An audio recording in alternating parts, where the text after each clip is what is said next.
Meus amigos do Ponto de Vista, estamos iniciando mais uma semana com o nosso programa Ponto de Vista. Nossa convidada de hoje é a responsável pela Universidade Federal de Campina Grande, o campus da cidade de Patos, ou o Campi 7 da cidade de Patos, a professora Ana Célia, que está aqui ao meu lado. E a nossa discussão vai ser exatamente como é que anda a nossa Universidade Federal de Campina Grande, a antiga Universidade Federal da Paraíba, que hoje é a Universidade Federal de Campina Grande. Como é que anda o trabalho do campi ou do campus? Como é que anda o trabalho de Ana Célia? Como é que anda toda essa referência da Universidade Federal na cidade de Patos? Primeiro, agradecer aqui à professora por ceder esse tempo para estar aqui conosco. Professora Ana Célia, obrigado, disponibilizou o seu tempo para estar aqui conosco. Como é que anda o nosso Campi 7 da Universidade Federal de Campina Grande, a UFCG? Bom dia, Silvio. Bom dia, telespectadores. É um prazer, né? Não é nenhum trabalho a gente tirar um pedaço do tempo da gente para vir atender os amigos e atender a cidade de Patos, né? Hoje, trabalhar em educação, assim como muitos anos, está muito difícil. Sempre foi muito difícil.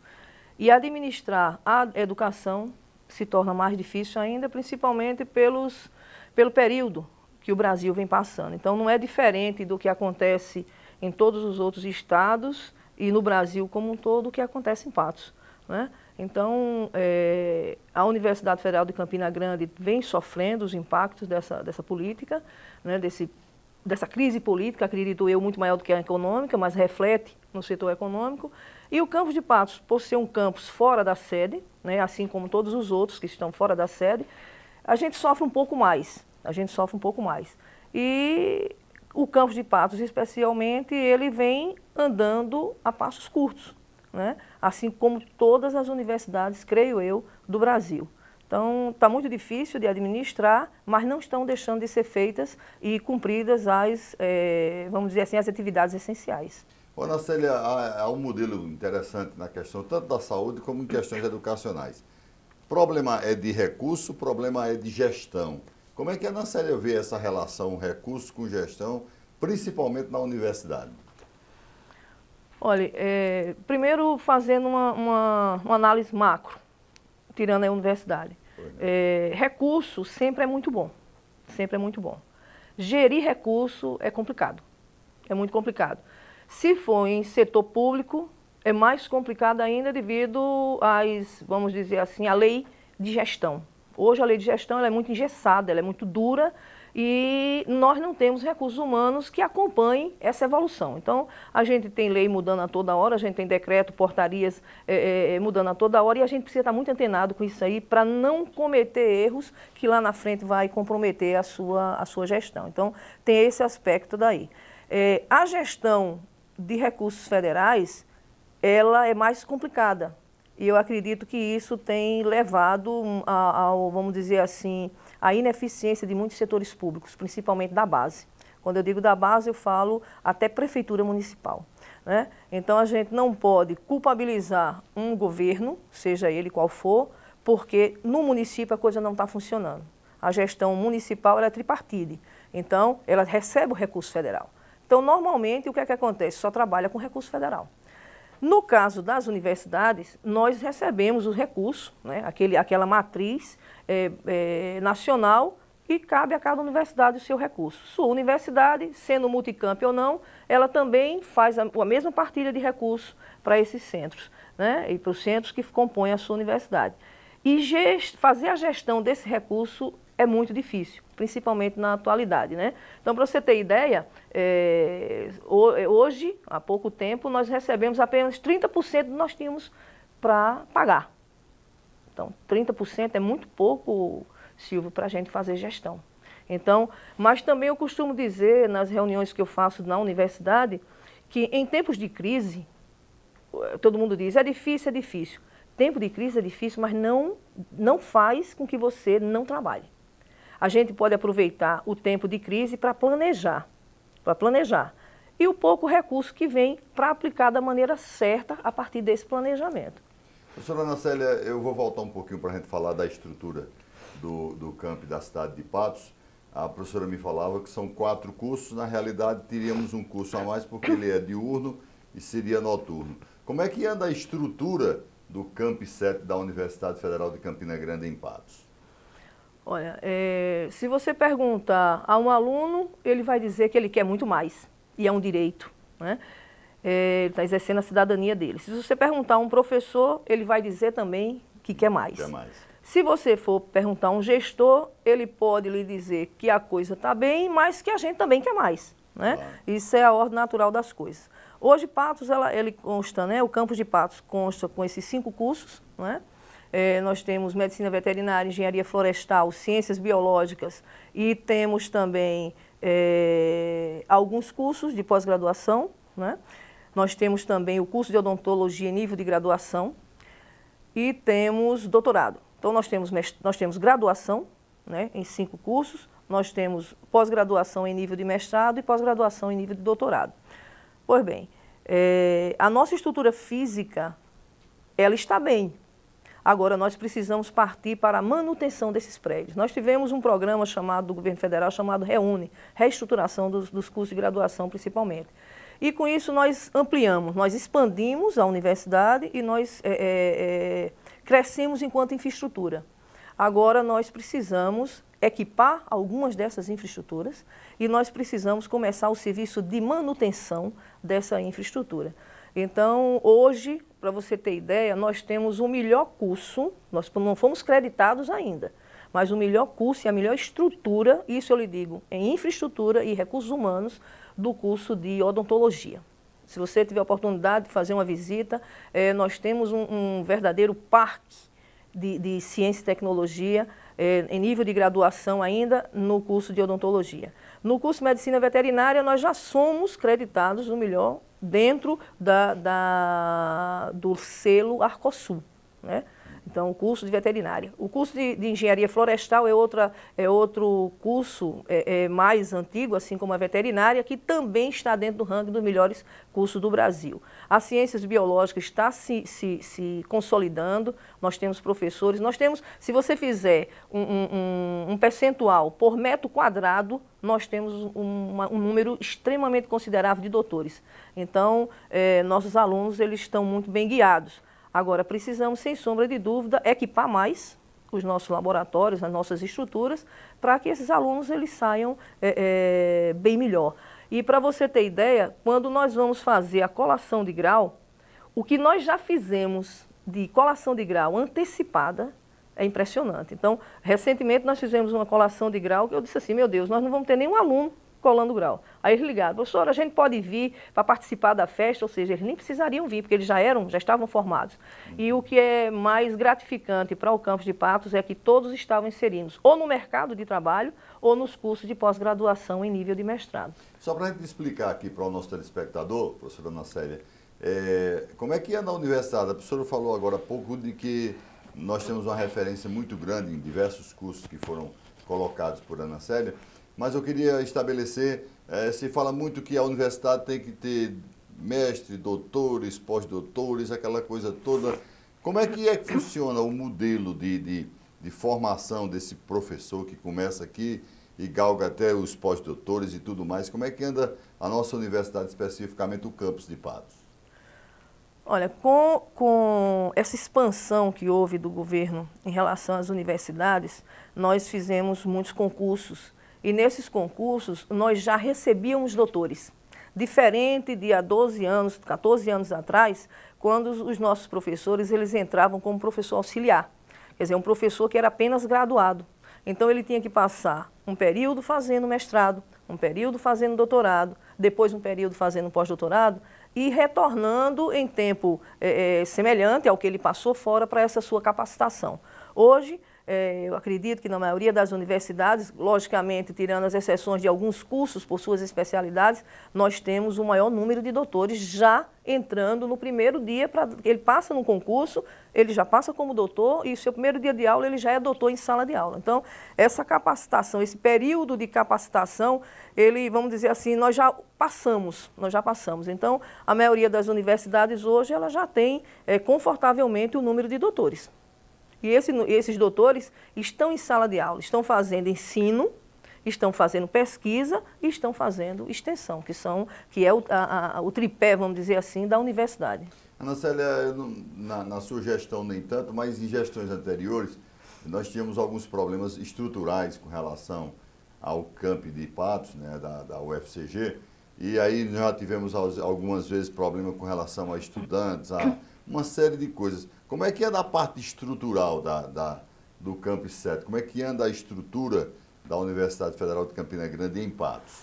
Olha, nós temos mais de 100 residentes. Isso, né? Falei da questão residentes. Para você ter ideia, nós chegamos a fornecer refeições, a quase 500 refeições dia. Né? Isso entrando em conta os alunos que estão dentro do programa de assistência estudantil, né? Que eles têm a residência e eles têm a refeição, café, almoço e janta. Né? Então, assim, nós temos esse programa que veio do primeiro governo Lula, que é o chamado PNAE, Programa Nacional de Assistência Estudantil.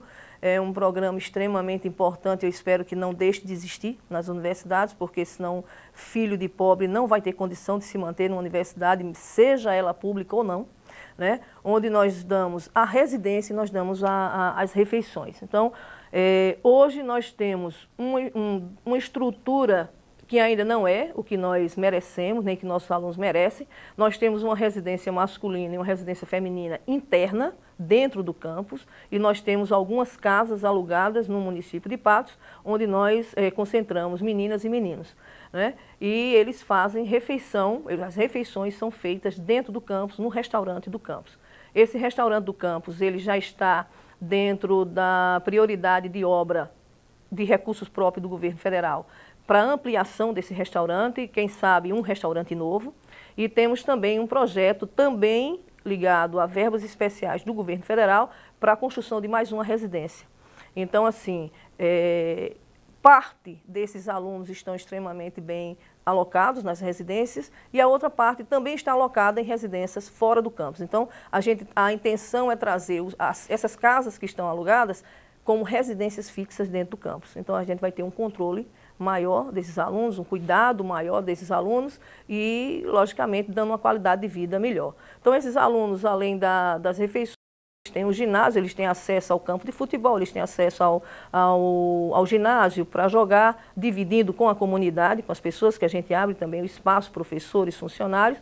E, recentemente, nós sediamos os segundos jogos internos das residências universitárias, foi realizado aqui no campus de Patos, onde vieram residentes de Souza, de Cajazeiras, de Pombal, né, de Sumé, de Cuité. Então, foi um momento de lazer, mas de intercâmbio desses residentes. Muito bem, professora Ana Célia, nós estamos entrando na parte final desse nosso primeiro bloco, mas eu ainda queria questões estruturais com a professora Ana Célia. Como é que anda o corpo do pessoal que trabalha na estrutura, ou seja, o pessoal que comanda no dia a dia, né? Ou seja, a universidade não é só professores, doutores e tudo mais, tem uma gama de outras pessoas que também trabalham no dia a dia da universidade. Como é que anda esse pessoal? Silvio, as universidades federais, vamos dizer assim, o serviço público federal, ele sofreu muitas baixas. Então, algumas categorias deixaram de existir. Em deixando de existir, consequentemente, a gente não pode fazer concurso público, né, para ocupar essas vagas. E daí veio a chamada terceirização de serviço. Então, hoje o campus de Patos, ele tem praticamente o mesmo número de servidores efetivos com essa terceirização. Né? Então, nós precisamos, assim como nós precisamos também de vagas de docentes, nós precisamos de vagas de funcionários efetivos em determinadas categorias e nós também precisamos de mais vagas de servidores, no caso, terceirizados, né? Para que a gente possa manter a rotina de serviços prestados na nossa instituição. Agora, como não existe sinalização para esse concurso público, a gente sempre acaba recorrendo à terceirização de serviço para serviços que não são permitidos no concurso público. Na prática do nosso dia a dia, os serviços terceirizados, pelo menos na universidade, têm funcionado bem? Funciona. O serviço, nós partimos do seguinte, nós verificamos a demanda, né? e apresentamos ao setor de administração da universidade. Fazemos a licitação para essas firmas, elas ganham e vem o pessoal trabalhar no campus. E a partir da hora que eles entram no campus, eles são treinados para fazer o serviço, né? Eles são apresentados ao local, ao chefe de setor, para fazer os serviços. E funciona bem. E funciona bem. Agora, desde que tenha, de fato, uma gestão, né? Assim como também os funcionários efetivos. Se não tiver uma boa gestão, a coisa também não anda, né? Então, o serviço público, geralmente, ele é muito taxado que é ineficaz, mas se a gente fizer uma gestão humana e uma gestão técnica, aí a coisa funciona contenta. Bem, professora, nós vamos dar um pequeno intervalo, daqui a pouco a gente volta a conversar com a professora Ana Célia, aí eu vou trabalhar mais a questão da universidade como um todo, o grau de importância da universidade no nosso dia a dia, modelos, qual será o futuro da universidade brasileira, passando, claro, pelo campi da Universidade Federal de Campina Grande, aqui na cidade de Patos. É um brevíssimo intervalo, daqui a pouco a gente volta.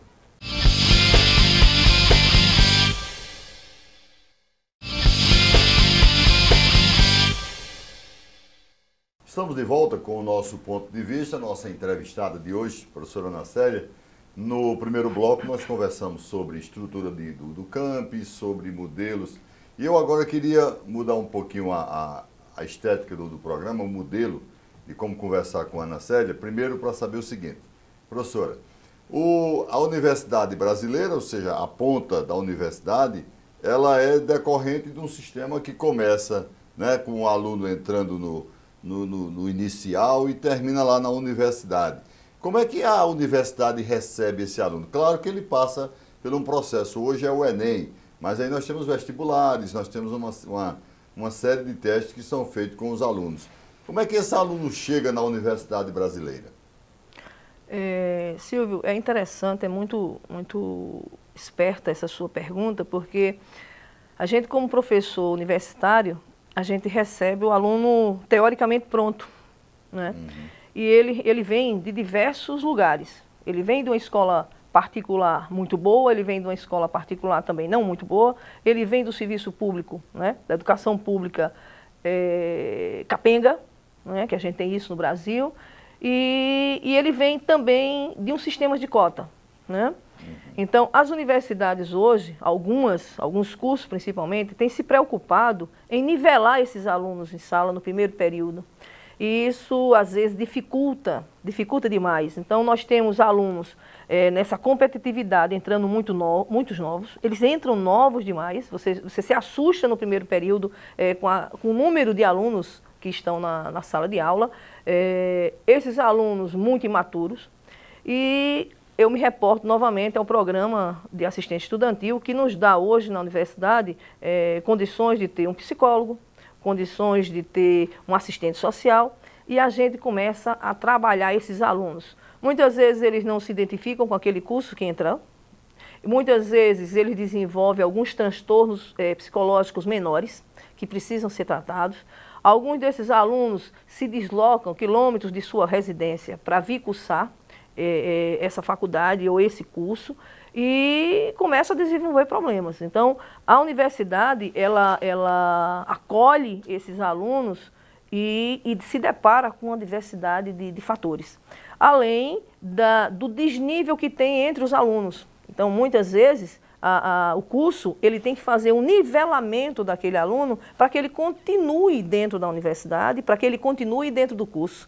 Porque você sabe que muitos alunos entram em alguns cursos e abandonam aquele curso. E isso para a instituição não é interessante, né? Hoje, quando a gente quer partilhar de uma divisão do bolo orçamentário, nós precisamos ter aluno em sala de aula, nós precisamos ter aluno matriculado, regulamento matriculado. E se a gente não primar pela qualidade desse aluno, desde que ele entra até ele sair da universidade, a gente vai estar contribuindo para que aquele curso não avance, ou que ele caia lá na frente e ser necessário fechar aquele curso. Então, as universidades hoje têm que trabalhar muito essa questão do perfil do aluno que entra e de como cuidar desse aluno para que ele continue a sua jornada até o fim, que é com a conclusão de curso. Professora, nas suas palavras, 2 pontos que a professora falou. Primeiro, o sistema de cotas, depois a questão do Enem, né, do modelo de como esse aluno chega na universidade. Por etapas, sistema de cotas que foi criado para a Universidade Brasileira? A princípio, eu fui extremamente contrária. Depois que eu me deparei, era muito confortável para mim, como professora de final de curso, onde o aluno já está pronto, só estou jogando ele no mercado de trabalho. E depois eu comecei a ser professora do primeiro ciclo, a professora do primeiro ano, né? Primeiro semestre do aluno. E eu comecei a perceber como mudou o número de alunos que nós temos na nossa universidade com esse sistema de cota. Então, se não fosse esse sistema de cota, Silvio, nós não teríamos os alunos que nós temos hoje, né, nas universidades. Então, hoje nós temos filhos de agricultores, nós temos filhos de pessoas que não têm uma renda necessária. Hoje nós temos filhos dessas pessoas sendo doutores, médicos, engenheiros, advogados, coisa que a gente não tinha antes. Então, esse sistema de cota, hoje, para mim, ele serve para a gente dar um retorno à população que a gente não consegue ter a partilha de renda como deveria ser. Então, a gente, pelo menos esse lado, a gente tem conseguido trazer, ou vamos dizer assim, remediar, né? Essa disparidade, essa diferença de renda, de captação de recursos para a população brasileira. E dessa forma a gente consegue trazer esses alunos. Então, eu comecei a ver que eu comecei a ser professora não só de pessoas abastadas, mas eu comecei a ser professora no primeiro período de pessoas que realmente precisam estar na universidade, de jovens que antigamente caíam na marginalidade e hoje se tornam médicos, enfermeiros, doutores, enfim, se tornam um homem de bem, um profissional lá fora. O meu outro ponto com a professora é a questão do Enem. Nós já passamos por vestibulares, já passamos por programas, já passamos por uma série de coisas que era para o aluno chegar à universidade. Me parece que agora finalmente encontramos basicamente um modelo do Enem que não sei se democratizou o modelo de se chegar na universidade. Como é que a professora vê a questão do Enem e desse modelo para o aluno chegar na universidade? Olha, o modelo do Enem, como você coloca aí, para mim, diante de todos os que já aconteceram, é o que mais se aplica de forma de garantir o direito do cidadão em entrar, né? Certo. O acesso. Então, o acesso em entrar à universidade.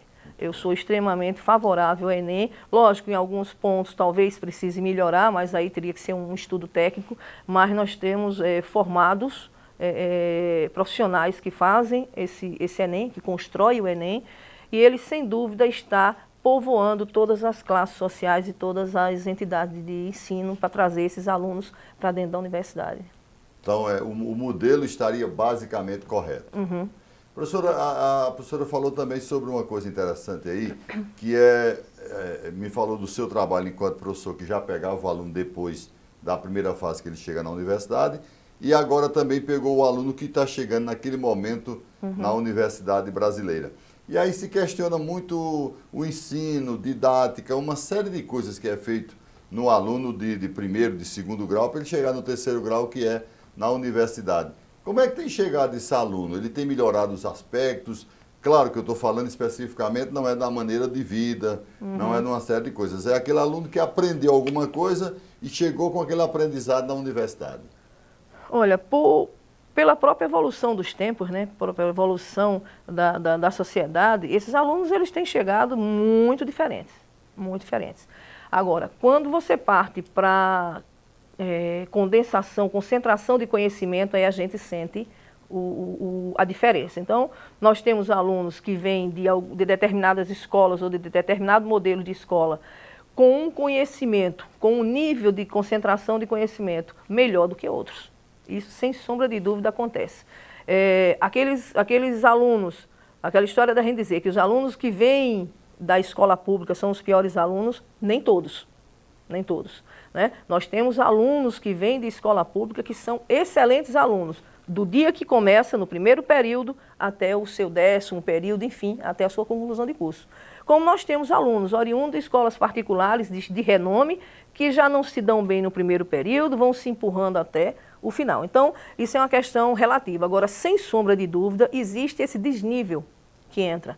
E, sem sombra de dúvida, também, isso aí sem medo de errar, nós precisamos rever ainda o nosso ensino público.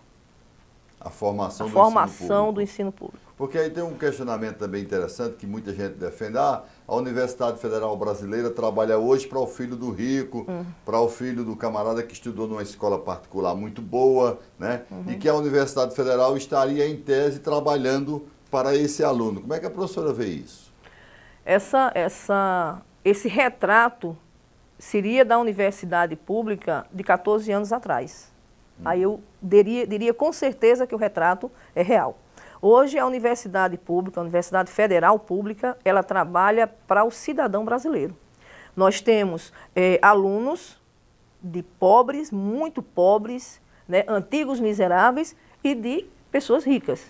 Talvez um dos problemas que tenham gerado a início dessa crise política é porque os filhos de ricos, né, eles começaram a, de fato, ter uma concorrência para entrar nas universidades públicas, né? Antigamente, há 14 anos atrás, com certeza, os alunos que entravam nas universidades federais, eles ganhavam à frente num vestibular. Ganhavam, sem sombra de dúvida. Eu saio de uma escola particular, uma escola que eu tenho dinheiro para me capacitar, para me preparar para aquela seleção, com certeza eu vou dar um banho no que vem numa escola pública que está deficitária, o professor não está ganhando bem, o professor também não sabe informar direito aquele aluno, enfim, havia isso. Hoje, esse percentual é bem menor, Silvio, é bem menor. A universidade pública hoje, ela forma cidadãos. Certo? Nós temos um percentual de alunos que são pobres, alunos que são da classe média, os alunos são da classe rica, enfim. Hoje na universidade a gente não faz essa diferenciação porque eles estão sendo bem acolhidos e estão sendo formados lá para o curso que eles escolheram. Fica complicado para a universidade, porque eu falava agora há pouco com a professora sobre esse aspecto do aluno que chega, né? Porque a universidade brasileira já recebe o aluno em tese que veio daquele ensino e que ela agora começa a trabalhar o aluno em fatores e percentuais diferentes do que ele vinha estudando.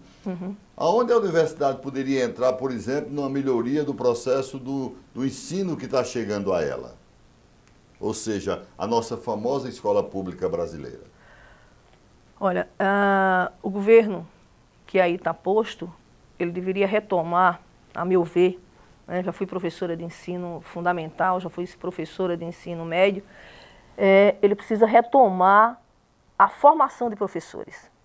E aí a universidade ela pode ser uma parceira, uma grande parceira do governo na questão de formação de professores para o ensino básico e para o ensino fundamental, ensino médio, enfim, para que a gente tenha professores de qualidade dentro dessa sala de aula. E, consequentemente, também desse governo uma política de remuneração desses professores. Né? Porque eu vi uma matéria aí há pouco tempo dizendo que o salário dos professores vai ser reduzido, ou já foi reduzido, enfim, dando essa abertura para as prefeituras, né? Para os prefeitos, para os municípios.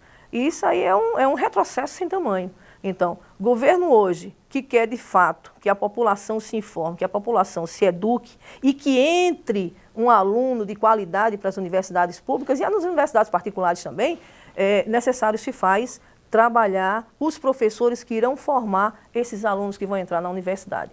E a universidade pode ajudar dessa forma, que são os cursos de formação de professores, né? Então, se o governo injetar nisso, nós vamos ter as escolas públicas com melhores professores, que é o caso de física, química, matemática. A coisa mais difícil hoje no mundo é você encontrar um bom professor de física, de matemática, povoando o número de escolas de nível básico que nós temos aí afora. Aí como é que um aluno que sai de lá vai conseguir se dar bem e entrar numa universidade?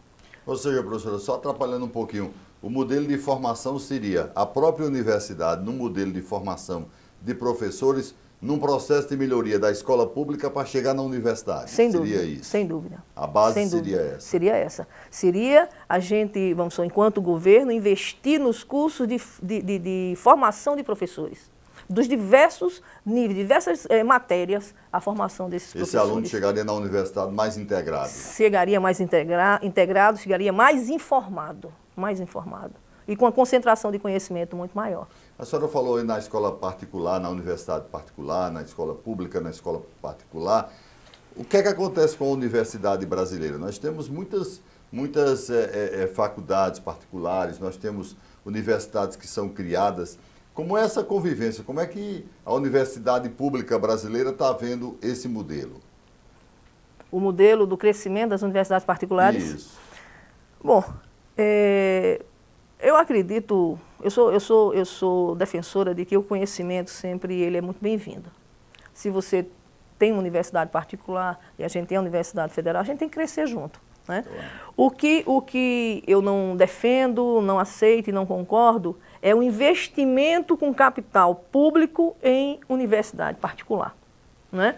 Logicamente que a gente sabe que sai muito mais, é de uma forma muito mais econômica eu dar recurso ou cotas ou percentuais para você, como instituição particular, receber meus cidadãos, minha população na sua universidade, do que eu montar uma estrutura pública, fazer uma estrutura federal, uma estrutura estadual, enfim, para captar esse pessoal. A gente sabe que é dessa forma que a coisa acontece. Então, as universidades públicas, elas têm que ser mais bem vistas de qualquer governo que se instale, né? A gente não pode pensar em educação como não estatização. Eu ainda acredito que o ensino, a saúde, né, a educação e a saúde, elas têm que ser um grande percentual estatizado mesmo, estatizado. E para isso a gente precisa investir. Já que nós falamos sobre essa questão da escola e modelos de financiamento também do ensino, e aí nós temos FIES, nós temos ProUni, nós temos outros programas que são inerentes ao modelo de formação do aluno na escola particular. Poderia surgir também na escola pública um modelo dessa natureza ou não? Olha, nós já temos um modelo, um PNAE, né, que é o Programa Nacional de Assistência Estudantil, que poderia ser melhorado. Nós temos outros programas dentro da universidade que também ajudam o aluno no decorrer, no período, na sua vida acadêmica. E nós temos. Agora, sem sombra de dúvida, tem programas que podem ser ampliados, como tem programas que podem ser injetados, podem ser criados dentro da universidade para a gente garantir a permanência daquele aluno. Então, você tem ideia, passar numa universidade pública sem ter condição de cursá-las é a mesma coisa de você passar numa universidade particular e numa faculdade particular e não ter condição de cursar. Então, essa história de que eu passei numa federal, passei numa estadual, eu vou cursar, você não tem garantia de que vai cursar. Você tem uma xerox que você precisa fazer, você tem um livro que você precisa comprar, você precisa se deslocar de onde você mora para dentro daquela universidade. Então, tudo isso aí é despesa. Um custo. Tudo isso é custo.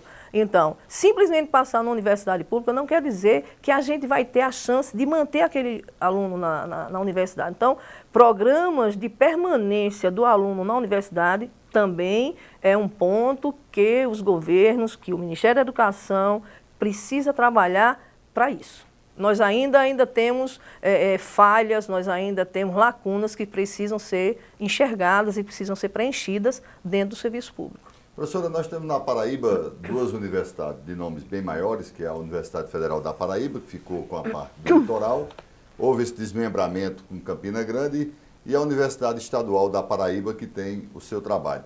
E a pergunta que eu queria fazer a professora, e aí poderia ficar para um próximo momento, né, na sequência, nós vamos para um breve intervalo, né? Nós vamos para o intervalo agora, mas na sequência eu queria saber exatamente como é que anda esse modelo universitário. Eu estou falando especificamente da Paraíba, que pode servir para o país como um todo, né? Nós temos 3 universidades e temos também a questão de levar a universidade para o interior, modelos de integrar mais ainda a universidade como um todo. Mas eu vou fazer um breve intervalo. Na volta, aí eu queria já deixar com a professora Ana Célia exatamente isso. Esse modelo universitário, as várias universidades que nós temos no campo oficial e esse modelo de interiorização. Brevíssimo intervalo, eu volto já.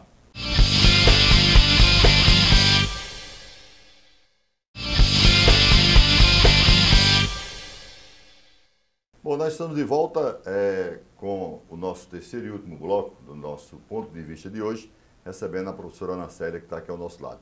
Na deixa, no final do nosso segundo bloco, eu falava exatamente com a professora exatamente esse modelo. Nós temos o FPB, nós temos o UFCG, que quer dizer, desmembrou um pouco, né? Nós temos a UEPB, que é a Universidade Estadual da Paraíba, e nós temos, eu pelo menos acompanhei em vários instantes, modelos de como interiorizar, levar esses campi para mais interiores no estado da Paraíba. Claro que eu usei a Paraíba como uma região geográfica que poderia servir para o país como um todo.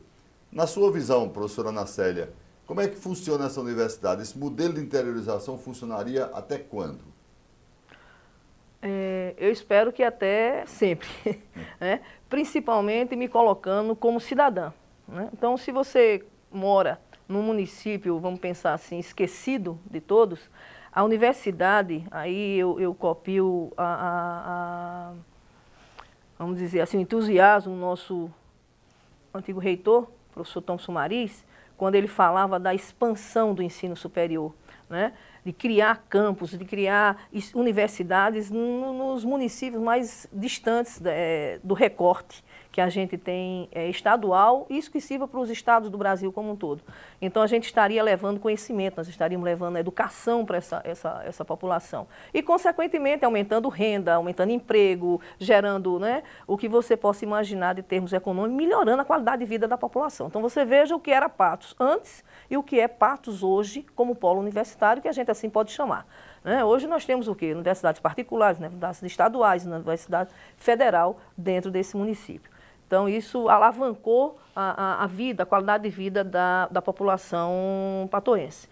É difícil fazer universidade multicampo? É. Por quê? Porque, normalmente, a sede da universidade ela não fica em todos os multicampos. Então, isso aí já dá uma certa dificuldade de gestão. Mas nada que não possa ser resolvido com um bom planejamento. Com um bom planejamento, né? Então, esse modelo de criar campus da universidade, embora quando foi dividida, né, foi separada, criou-se a Universidade Federal da Paraíba e a Universidade Federal de Campina Grande, muita gente dizia que a Universidade Federal de Campina Grande iria afundar, ela não ia ter a vida que tem hoje, né, o respaldo, o reconhecimento que tem hoje, quando a gente deixou de ser o FPB. Perdeu aquela logomarca. E isso não aconteceu. Então, hoje, em muitos aspectos, a Universidade Federal de Campina Grande está bem à frente da sua antecessora, ou vamos dizer assim, de um braço que foi dela. Né? Então, isso aconteceu. Quando criou-se a UEPB, pensou-se a UEPB apenas em João Pessoa, não é isso?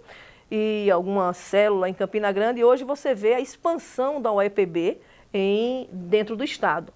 E, logicamente, que quando você cria um campus, ele começa pequeno, ele começa com suas dificuldades, até ele começar a ser consolidado. Logicamente que aquelas turmas que são chamadas pioneiras, elas sentem mais o impacto de ser um novo curso, de ser um novo campus, mas que com o passar do tempo e de uma boa gestão e de se ter também, além de um governo federal, um governo estadual, municipal e uma gestão universitária junta, compartilhada, porque não adianta, Silvia, a gente criar hospital, universidade, seja qual for o nível de atenção à população, se não tiver uma gestão amiga, uma gestão junta, que olhe a população e que esqueça os partidos, que esqueça que você é presidente da República, eu sou governadora de estado, o nosso colega é reitor de universidade. O que falta, que acredito eu, isso é uma opinião de Ana Célia, não a diretora da universidade, o que falta às universidades é um reconhecimento dos municípios, não digo todos, mas do município onde ela está inserida. Professora, nós temos Patos na minha convivência diária, com o meu programa de rádio, e a gente convive com uma série de problemas inerentes ao nosso dia a dia. Eu vou citar dois pontos, dois problemas que nós temos. Primeiro, questões ambientais ligadas a lixo, ligadas ao meio ambiente especificamente, poda de árvores e uma série de coisas. E temos, em outro lado, também uma questão seríssima em Patos, que é a quantidade de animais que nós temos nas ruas, cães, gatos, e que precisamos de um centro de zoonose, uma série de coisas. Em tempos anteriores, tentou-se até fazer uma parceria do município com a universidade para ver se minorava, se diminuía esse tipo de problema que passava a cidade de Patos. A professora Ana Célia vem acompanhando, porque a universidade hoje tem uma estrutura bem montada, né? Com relação à medicina veterinária, com relação à engenharia florestal, Como é que a universidade vê o problema da localidade? O que eu te dizia agora há pouco, nessa última pergunta que você fez, o município, gente, que tem universidade inserida na sua área geográfica, é um município, se a gente for falar de forma bem religiosa, um município abençoado. Ora, você tem o capital humano mais capacitado para te dar uma assessoria, né? Agora, o que a gente também tem que entender é que serviços que são de competência municipal, né, do poder municipal, é do poder municipal.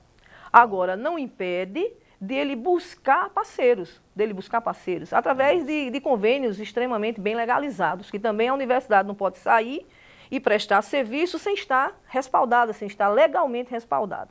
E também a universidade não pode absorver serviços que é de competência de município, né? Mas eu vou te dar um exemplo da nossa gestão. Nós estamos completando um pouco mais de 2 anos de gestão, para uma gestão de 4 anos, e em momento nenhum, o Poder Municipal nos procurou para convênio, a não ser recentemente, por essa questão dos animais soltos na cidade de Patos, e que o campus de Patos também sofre esse problema, porque nós temos muitos animais que são jogados dentro do campus, né, como se a gente tivesse a obrigação de cuidar daqueles animais, e a gente o faz mais por questão de ética, e não porque a gente tenha que fazer aquilo, né? Existem até colocações de que esses animais deveriam estar no hospital veterinário. O hospital veterinário não é para isso, gente. Era como se qualquer doente que estivesse na rua jogasse dentro de um hospital. A coisa não é dessa forma. Então, assim, existem serviços que podem ser prestados pela universidade, que precisam ser legalmente pactuados com o município, com o Estado, né? Então, a gente pode fazer isso. A universidade ela tem uma interface, que é a interface de extensão, e ela tem muitos programas de extensão que são feitos no município de Patos e em municípios vizinhos, através do hospital veterinário, através de projetos de professores da universidade, que pode ser trabalhado junto ao município. Agora, precisa que tenha essa troca, esse conhecimento. Então, nós temos colação de grau, nós convidamos toda a classe da área de educação para participar de nossas colações. A Prefeitura Municipal, eu acredito que uma colação talvez tenha mandado um representante, daí nunca mandou nenhum. Então, acho que os eventos que nós convidamos não aparece ninguém. Depois que foi deputado, ainda o único deputado que sempre aparece, eu mando um representante, é o deputado Dinaldinho. Agora, o restante ninguém. Então, é isso que eu disse a você num bloco anterior. Não adianta querer uma universidade presente no seu município se você não abraça aquela universidade, que você não abraça aquele curso, né? Nós temos exemplos em outros estados do Brasil, onde tem determinadas estruturas praticamente mantidas pelos prefeitos, né? Ou por órgãos de prefeituras, de governo de estado, e que hoje a gente não vê mais isso daí, né? Então, o campus de Patos, ele tem profissional de todas as áreas que você possa imaginar que poderiam dar uma contribuição importante ao município, mais importante ao município de Patos, no tocante ao lixo, gente. No tocante ao lixo, nós temos profissionais que podem fazer isso. Agora, nós não podemos puxar para a universidade uma responsabilidade que não é nossa. Nós podemos partilhar, né? Nós podemos trabalhar também a questão dos recursos hídricos, né? Nós temos profissionais na engenharia florestal que são extremamente capacitados para isso.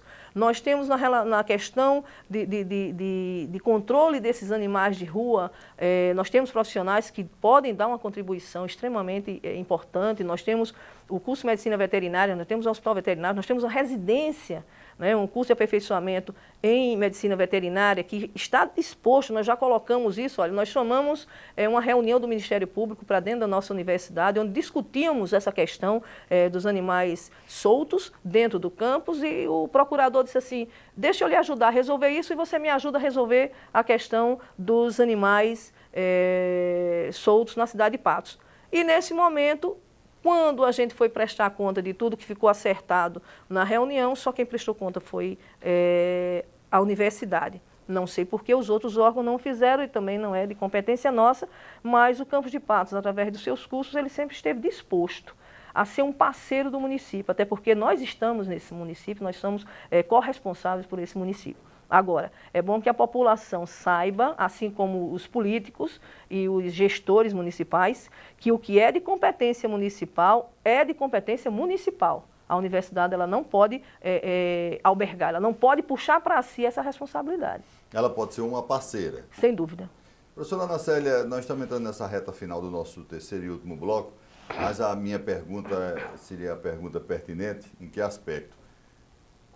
Sem querer ter uma bola de cristal, né? Sem querer adivinhar, qual será o futuro da universidade brasileira?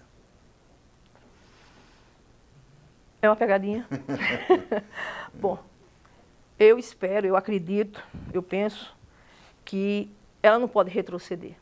O que nós conquistamos nesses últimos 12, 14 anos, nós não podemos retroceder, né? Por mais que se tenha um conhecimento ou uma tendência liberal ou neoliberal para os aspectos sociais, a gente não pode esquecer o povo. A gente não pode esquecer o povo. A estrutura das universidades públicas no Brasil, assim como a saúde, assim como a habitação, ela é do povo, Silvio. Ela é do povo. Ela é para o povo. E nenhum governo que queira se manter dentro do poder pode esquecer que o povo é soberano, que o povo é superior a qualquer governo que esteja aí. Então, a universidade pública ela não pode retroceder. Ela tem que avançar, né? E o governo que se estabeleça, ou que fique, ou que outro que venha, ela tem que reconhecer isso. A universidade pública, ela atingiu de norte a sul, de leste a oeste, esse país nesses últimos anos, e ela tem que se manter lá. Até porque a população ela vai crescendo em PG ou PA, dependendo do controle que você faça, e ela precisa colocar esses jovens na universidade. Nós precisamos, tem médicos se aposentando, tem pessoas morrendo, e a gente precisa ter médico. E para ter médico precisa ter universidade, né? E, logicamente, setor de saúde pública. E, nesse sentido, eu não vejo, eu espero e acredito que o Brasil não retroceda o que ele ganhou em termos de educação superior. Eu acredito que a universidade ela continue crescendo, eu acredito que ela continue crescendo e se mantendo, principalmente enquanto ensino de graduação, mas também em conjunto com a ciência, tecnologia e inovação, que precisa crescer também, Silvia. Não adianta a gente ter universidade e a gente não ter institutos de tecnologia, ciência e inovação, porque senão a gente vai ficar fazendo aquele modelinho antigo e a gente não vai estar avançando enquanto ciência e tecnologia. Porque se a gente não tiver isso, gente, o Brasil não vai continuar como uma nona potência. A gente vai descer ao que a gente nem existia.